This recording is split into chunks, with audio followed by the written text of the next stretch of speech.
the Deputy Governor, Chief Cosmo of Staff to the Governor, Barrister Chinyere, Chief of Staff. Insecurity has not completely left us. Some of us lost our houses.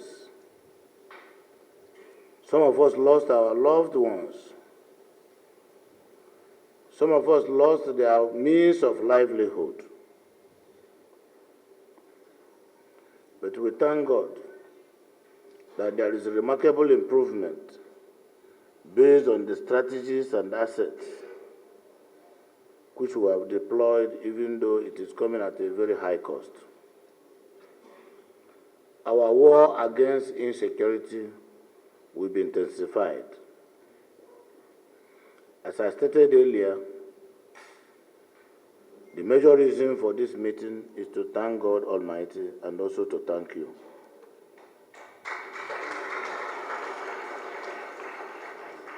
To apologize for my shortcomings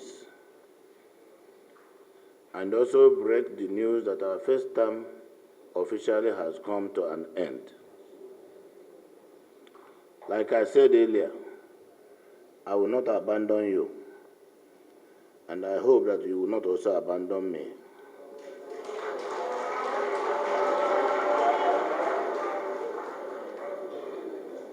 You know the economic situation of our country. Therefore, some of the assets in your possession are such that we may not be able to afford,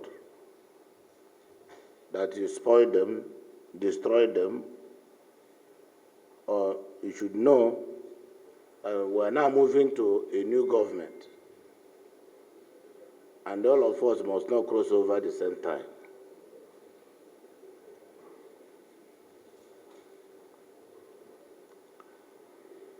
Regrettably, based on the current economic situation we find ourselves,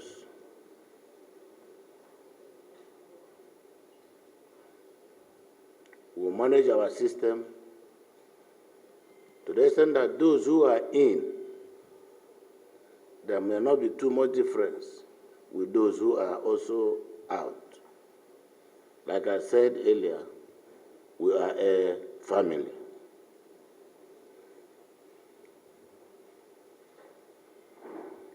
The second tenure of office is for us to leave a legacy. It's for us to do things that will be remembered for in Imo State.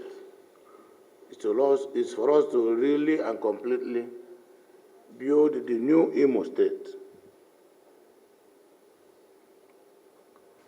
There will be some kind of balancing. I have worked with you for 4 years. I don't need anybody to tell me who anybody here is.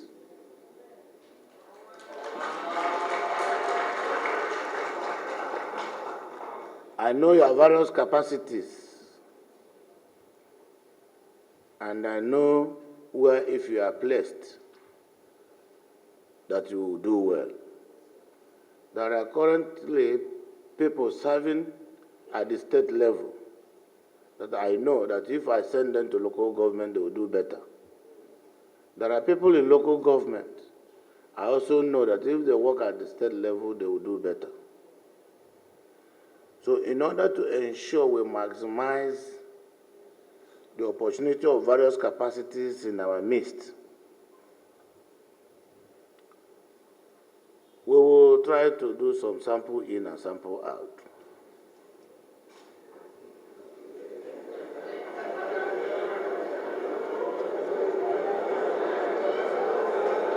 So,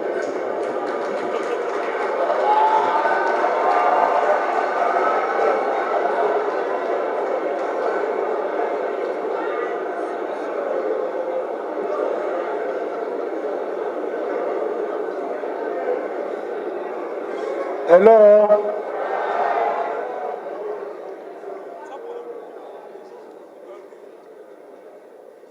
So it will be my pleasure, really,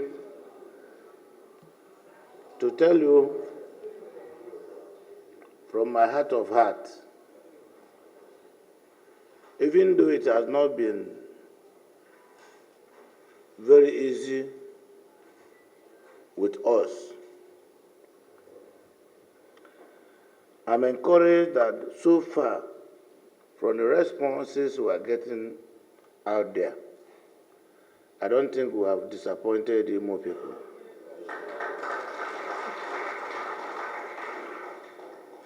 So I will urge all of us to remain calm. It is constitutional that I officially should end the first term. And I hereby, in recognition of that fact, end the first term.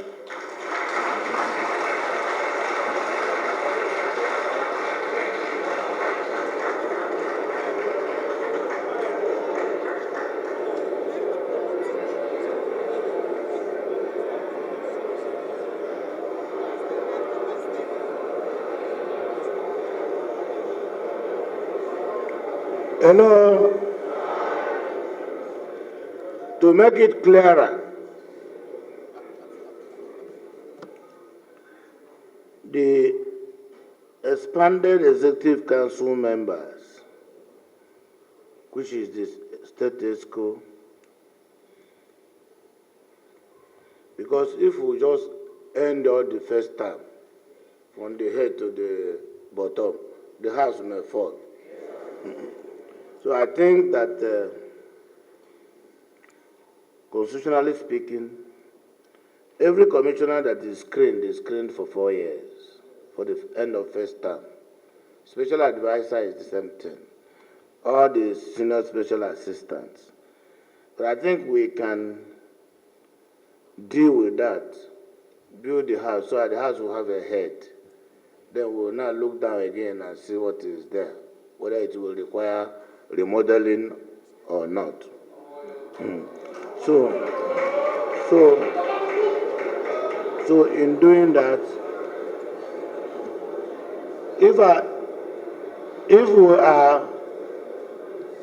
we are dissolving the current expanded EXCO, it does not mean that it is over. The truth is that some of them, if not many, will still be reappointed. But some will not.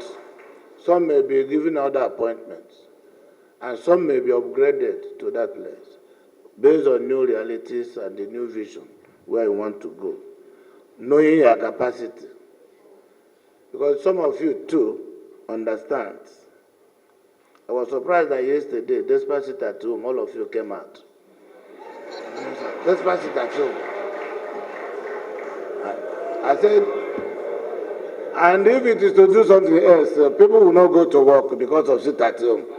It's Monday. Oga, it's Monday. Yesterday was Monday, and people came out. So I really think that we are still a family. The only thing I ask and beg of you, let us try to be more focused and more committed. Let the dishonest ones among us try to adjust. Because when you sabotage a house you are building, the implication of that is that one day the house will fall without you knowing that you are responsible for the fall.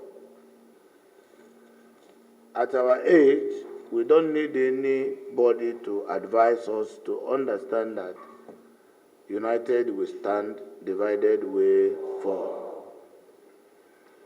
So let us try to be more united. Let us try to be more committed and be sincere. I would like to end this address by drawing inspiration from the words of Colonel Tim Collins in 2003. Britain sent a well-trained and sophisticated troop to Iraq to secure Saddam Hussein's alleged weapon of mass destruction. Leading that troop was a well-respected and intelligent officer of the British Army, Colonel Tim Collins. In his eve of battle speech in Kuwait on Wednesday, 19th March 2003, Colonel Tim had this to say to his troop: "There are some who are with us this moment, who will not be with us shortly after. But if you are ferocious in battle, remember to be magnanimous in victory. Remember that corruption, rape, looting, and fraud will not be tolerated. Iraq is steeped in history.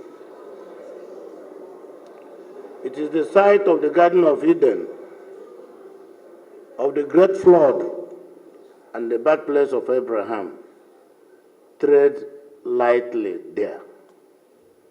If you loot a system, if you sabotage a system, technically or financially, for your selfish interests, to the detriment of the collective interests, what do you expect in return? Appointment is a thing of trust. If you betray the man who have trusted you, if you do that which the man who have appointed you will not like, what is more betrayal than that? I'm not going to be ungrateful to people that have been with me day and night.